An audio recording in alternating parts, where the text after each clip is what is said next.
ബഹുമാന്യനായ അധ്യക്ഷൻ, ആദരണീയനായ ബേബി വാസൻ മാസ്റ്റർ, ഈ കൂട്ടായ്മ ഉദ്ഘാടനം ചെയ്ത ബഹുമാനപ്പെട്ട ഗുരു ചേമഞ്ചേരി കുഞ്ഞിരാമൻ നായർ, ഈ വേദിയിലുള്ള പണ്ഡിതന്മാരെ, ഈ സ്ഥാപനത്തിൻ്റെ അധികാരികളും ഈ പരിപാടിയുടെ സംഘാടകരുമായ സുഹൃത്തുക്കളെ, സ്നേഹം നിറഞ്ഞ സഹോദരി സഹോദരന്മാരെ, സൃഷ്ടാവും നിയന്താവുമായ ദൈവത്തിൻ്റെ കാരുണ്യവും കടാക്ഷങ്ങളും സമാധാനവും നമ്മിലെല്ലാവരിലും സദാ വർഷിക്കുമാറാകട്ടെ എന്ന പ്രാർത്ഥനയോടെ അഭിവാദ്യത്തോടെ ഞാൻ ആരംഭിക്കുകയാണ്. സംസ്കൃതത്തിൽ പറഞ്ഞാൽ ഓം ശാന്തി ശാന്തി, അറബിയിൽ പറഞ്ഞാൽ അസ്സലാമു അലൈക്കും, മലയാളത്തിൽ പറഞ്ഞാൽ ദൈവത്തിൻ്റെ കാരുണ്യവും സമാധാനവും എല്ലാവരിലും വർഷിക്കുമാറാകട്ടെ എന്ന്. ഇവിടെ പ്രാർത്ഥനയിൽ കൊച്ചുകുട്ടികൾ ആലപിച്ച ആ ഗീതം, പ്രാർത്ഥനയിൽ അതിൻ്റെ ആശയം ഈ ലോകത്തെ മുഴുവനും സംരക്ഷിക്കുന്ന ദൈവമേ, നീ ഞങ്ങളെ അനുഗ്രഹിക്കണമേ എന്നതാണ്. അതാണ് ആശയം. ഇന്നിവിടെ നമ്മൾ ഒരുമിച്ച് കൂടിയിട്ടുള്ളത് ഇതുപോലെ ആത്മീയ കാര്യങ്ങളെക്കുറിച്ച് പരസ്പരം പങ്കുവെക്കുവാനാണ്, അറിയുവാനാണ്. ഞാൻ 20 വർഷങ്ങൾക്ക് മുമ്പ് ഒരു ശിവരാത്രി നാളിൽ ആലുവ മണപ്പുറത്ത് ഒരു സമ്മേളനത്തിൽ പങ്കെടുത്തത് ഓർക്കുകയാണ്. ശ്രീ നാരായണ ഗുരു 920കളിൽ ആരംഭിച്ച ഒരു സർവമത സമ്മേളനമുണ്ട്. ശിവരാത്രി നാളിലാണ് ഉണ്ടാവുക, ഇപ്പോഴുമുണ്ട്. അന്ന് വിവിധ മതത്തിൽപ്പെട്ട പണ്ഡിതന്മാരെ ക്ഷണിച്ചു വരുത്തി ആ ആലുവ മണപ്പുറത്ത് ഒരു സമ്മേളനം നടത്തിയപ്പോൾ സമ്മേളന വേദിയിൽ കുറേ പണ്ഡിതന്മാരും സംഘാടകരും ഇരിക്കുമ്പോൾ മുമ്പിൽ ഒരു ബാനർ തൂക്കിയിട്ടത് ശ്രദ്ധയിൽപ്പെട്ടു. സാധാരണ ഒരു സ്റ്റേജിൽ ബാനർ ഉണ്ടാവുക ഇതുപോലെ പുറകിലാണ്, ഒരു ഫോട്ടോ എടുക്കുമ്പോഴും ആളുകൾ കാണാനുമൊക്കെ ആ പരിപാടി എന്താണ്. പക്ഷെ ആലുവയിലെ ബാനർ ഞങ്ങളിരുന്നാൽ മുന്നിൽ കാണുന്ന ഒരു ബാനറായിരുന്നു. അതിലെഴുതി വെച്ചിട്ടുള്ളത് അറിയാനും വാദിക്കാനും ജയിക്കാനുമല്ല, അറിയാനും അറിയിക്കാനുമാണ് എന്ന്. ശ്രീ നാരായണ ഗുരുവിൻ്റെ വളരെ പ്രസിദ്ധമായ ഒരു വാക്കാണത്. വാദിക്കാനും ജയിക്കാനുമല്ല, അറിയാനും അറിയിക്കാനുമാണ്. ഇതെന്തിനാണ് ഈ ബാനർ ഉള്ളോട്ട് സ്റ്റേജിൽ നിന്ന് വായിക്കാവുന്ന വിധം എഴുതി വെച്ചത്? എനിക്ക് മനസ്സിലായി, അത് ഞങ്ങളോടാണ് എന്ന്. അതായത് ആളുകൾ നല്ലവരാണ്, കേൾക്കാൻ വരുന്നവർ വളരെ നല്ല മനുഷ്യരാണ്. പക്ഷേ ഈ വേദിയിലിരിക്കുന്ന ഹിന്ദു പണ്ഡിതന്മാർ, മുസ്ലിം പണ്ഡിതന്മാർ, ക്രിസ്ത്യൻ പണ്ഡിതന്മാർ, മറ്റു പണ്ഡിതന്മാരൊക്കെ അവരാണിത് കാണേണ്ടത്. നിങ്ങളെ ഇവിടെ വിളിച്ചു വരുത്തിയത് അറിയാനും അറിയിക്കാനുമാണ്, വാദിക്കാനും ജയിക്കാനുമല്ല എന്ന്. ശ്രീ നാരായണ ഗുരുവിൻ്റെ സന്ദേശം ഉൾക്കൊള്ളുന്ന ആ സമൂഹം ആ നിലയിൽ സമൂഹത്തെ വാർത്തെടുക്കണം എന്നുള്ളത് കൊണ്ടാണ് എല്ലാ വർഷവും അത്തരത്തിൽ പരിപാടികൾ നടത്തുന്നത്. ഇവിടെ അടുത്ത് ഉള്ളിയേരിക്കപ്പുറം തെരുവത്ത് അമ്പലത്തിൽ ഏതാണ്ട് ഒരു 15 വർഷങ്ങൾക്ക് മുമ്പ് ഇതുപോലെ ഒരു ക്ഷേത്രോത്സവത്തിൽ ഞാൻ പങ്കെടുത്തിരുന്നു. അന്ന് 1 മണിക്കൂർ സമയം എന്നോട് സംസാരിക്കാൻ പറഞ്ഞു. ഞാൻ ഈ നോട്ടീസിൽ കണ്ട ശ്രീമാൻ ദേവശിഖാമണി അന്ന് ആ പരിപാടിയിൽ ഉണ്ടായിരുന്നു. വേറെ കോഴിക്കോട്ടെ രാമകൃഷ്ണ മിഷനാശ്രമത്തിലെ സിദ്ധിനാഥാനന്ദ സ്വാമി അവരുകളുണ്ടായിരുന്നു. 1 മണിക്കൂർ സമയം കഴിഞ്ഞപ്പോഴേ സംഘാടകർ ഒരു സ്ലിപ്പ് തന്നു. സാധാരണ പ്രസംഗിക്കുമ്പോൾ സ്ലിപ്പ് വരുന്നത് നിർത്തണം എന്നാണ്. നാടകം ഒരുങ്ങിയിരിക്കുന്നു അല്ലെങ്കിൽ ഭക്ഷണം റെഡിയായിരിക്കുന്നു. പക്ഷെ അവർ പറഞ്ഞു, നിങ്ങൾ 1/4 മണിക്കൂർ സമയം കൂടി പ്രസംഗിക്കണം, കാരണം ഞങ്ങളൊക്കെ വന്നിട്ടുള്ളത് പ്രസംഗം കേൾക്കാനാകുന്നു എന്ന്. ഇതൊക്കെ നന്മയുടെയും സ്നേഹത്തിൻ്റെയും കാരുണ്യത്തിൻ്റെയും കെട്ടുപോയിട്ടില്ലാത്ത പ്രകാശകിരണങ്ങളായി ഞാൻ കാണുകയാണ്. നമ്മളൊക്കെ ഒരു ജാതിയാണ്, നമുക്ക് അവിടെ നിന്നാണ് തുടങ്ങേണ്ടത്. മനുഷ്യജാതി എന്ന നിലയിൽ മനുഷ്യരെല്ലാവരും ഒരു ജാതിയാണ് എന്ന് അംഗീകരിക്കാത്ത കാലത്തോളം പ്രശ്നങ്ങൾ തീരുകയില്ല.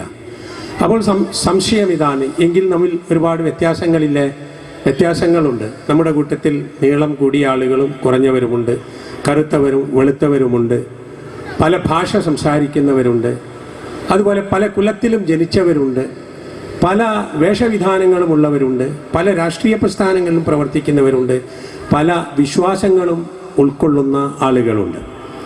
ഇവരെല്ലാവരും ഒരു മാതാവിൻ്റെയും പിതാവിൻ്റെയും മക്കളാണ് എന്ന് മനസ്സിൻ്റെ ഉള്ളിൽ തട്ടി വിശ്വസിച്ചുകൊണ്ട് അംഗീകരിക്കാത്ത കാലത്തോളം നമ്മൾ എത്ര വേദം പറഞ്ഞാലും, എത്ര ഖുർആൻ ഓതിക്കൊടുത്താലും, എത്ര ബൈബിൾ വായിച്ചാലും നമ്മുടെ മനസ്സുകൾ വേണ്ട വിധത്തിൽ ഒന്നായി തീരില്ല എന്നത് ഉറപ്പാണ്. വസുധൈവ കുടുംബകം എന്ന ഭാരതീയ സന്ദേശം അത് ഉൾക്കൊള്ളുന്നത് ഈ ഭൂമിയിലുള്ള എല്ലാ മനുഷ്യരും ഒരു കുടുംബമാണ് എന്നാണ്. ഖുർആനിൽ മനുഷ്യരെക്കുറിച്ച് 2 പദങ്ങൾ ഉപയോഗിച്ചിട്ടുണ്ട്. ഒന്ന് ഇൻസാൻ എന്നാണ്, ഇൻസാൻ എന്ന് പറഞ്ഞാൽ മനുഷ്യൻ. മറ്റൊരു വാക്ക് ബനു ആദം എന്നാണ്, ആദമിൻ്റെ മക്കൾ. ആദം എന്നത് ഖുർആനിൽ ആദം എന്നും ബൈബിളിൽ ആദാം എന്നും പറയുന്നത് ഭൂമിയിലെ ആദ്യത്തെ മനുഷ്യനെക്കുറിച്ചാണ്, ആദം അലൈഹിസ്സലാം. ആ ആദമിൻ്റെ മക്കളാണ് ഭൂമിയിലുള്ള എല്ലാ മനുഷ്യരും എന്ന് ഖുർആൻ പറയുന്നു. മുസ്ലിങ്ങൾ അത് വിശ്വസിക്കേണ്ടതാണ്. ആരാണ് ആദമിൻ്റെ മക്കൾ? ആദ്യത്തെ മനുഷ്യൻ, ആ മനുഷ്യൻ്റെ മക്കൾ, മക്കളുടെ മക്കൾ, അങ്ങനെ അങ്ങനെ വന്നാൽ ഇപ്പോൾ ലോകത്ത് ജീവിക്കുന്നവരും മുമ്പ് ജീവിച്ചവരും ഇനി ജീവിക്കാനുള്ളവരുമായ എല്ലാ മനുഷ്യരും ആ ഒരു പിതാവിൻ്റെ മക്കളാണ്.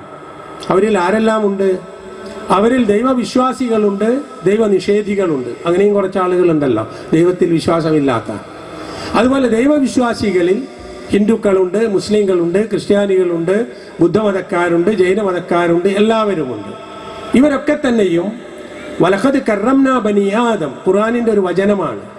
ആദമിൻ്റെ മക്കളെയൊക്കെ നാം ആദരിച്ചിരിക്കുന്നു. എല്ലാ മനുഷ്യർക്കും ആദരവുണ്ട്. ദൈവം ആദരിച്ച ആളുകളാണ് ലോകത്തുള്ള എല്ലാ മനുഷ്യരും. അപ്പോൾ മനുഷ്യത്വത്തിനാണ് അതിൻ്റെ വില. ആ മനുഷ്യൻ എൻ്റെ പാർട്ടിയിലല്ല, ആ മനുഷ്യൻ എൻ്റെ ഭാഷ സംസാരിക്കുന്നവനല്ല, എൻ്റെ മതത്തിലല്ല. മതത്തിൽ തന്നെ വ്യത്യസ്ത കാഴ്ചപ്പാടുകളും ചിന്തകളും ഉണ്ടാവും, അതിലല്ല എന്ന് പറഞ്ഞുകൊണ്ട് ദൈവം ആദരിച്ച ഒരാളെ അനാദരിക്കാൻ ദൈവവിശ്വാസികൾക്ക് പാടില്ല എന്ന് നമ്മൾ പഠിപ്പിച്ചെടുക്കണം. അങ്ങനെ ഒരു വിദ്യാഭ്യാസം എല്ലാ മതവിശ്വാസികളും കൊണ്ടുവരേണ്ടതുണ്ട്, പഠിപ്പിക്കേണ്ടതുണ്ട് എന്നാണ് എൻ്റെ അഭിപ്രായം. നമ്മുടെ രാജ്യത്തിൻ്റെ ഭരണഘടന മതേതരത്വം ഉയർത്തിപ്പിടിക്കുന്നു. എന്താ മതേതരത്വം? നമ്മുടെ സെക്കുലറിസത്തെക്കുറിച്ച് പറയാറുള്ളത് യൂറോപ്യൻ സെക്കുലറിസം പോലെയല്ല. അത് എന്നാൽ മതത്തിനെതിരായ ഒരു ഭരണം നടത്തുക എന്നതല്ല. എല്ലാ മതങ്ങളും അവരുടെ വിശ്വാസം അനുസരിച്ച് ഇവിടെ ആ വിശ്വാസം കൊണ്ടു നടക്കാൻ ഉള്ള സ്വാതന്ത്ര്യം, അതാണ് മതേതരത്വം. അതോടൊപ്പം വ്യക്തികൾക്ക് ഇഷ്ടപ്പെട്ട മതം അനുഷ്ഠിക്കാനുള്ള സ്വാതന്ത്ര്യം നൽകുകയും ഭരണം അല്ലെങ്കിൽ രാഷ്ട്രം മതത്തിൽ ഇടപെടുകയോ മതത്തിൻ്റെ കാര്യങ്ങളിൽ ബന്ധപ്പെടുകയോ ചെയ്യാതിരിക്കുക എന്നതാണ്. ഞാനൊരു മതേതരവാദിയാണെന്ന് പറഞ്ഞാൽ എൻ്റെ മതം, എൻ്റെ വിശ്വാസം നിങ്ങൾ അംഗീകരിക്കണമെന്ന് മറ്റൊരാളെ നിർബന്ധിക്കലല്ല.